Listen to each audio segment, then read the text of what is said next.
இதை சுருக்கமாக சொல்லணும்னா அந்த சமயத்தில் யாராவது அரசரோட உயிரை கேட்டிருந்தா கூட கொடுக்கறதுக்கு தயாராக இருந்திருப்பார்.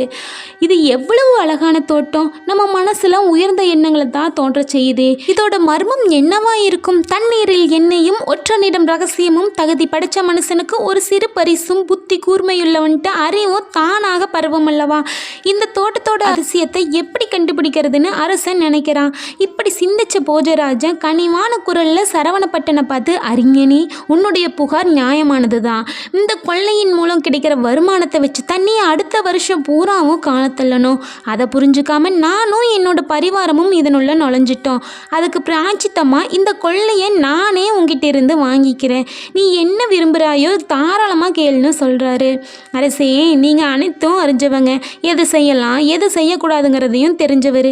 அப்படி இருக்க நீங்களே இந்த தோட்டத்தோட மதிப்பை நிர்ணயிங்கன்னு பணிவோட சரவணப்பட்ட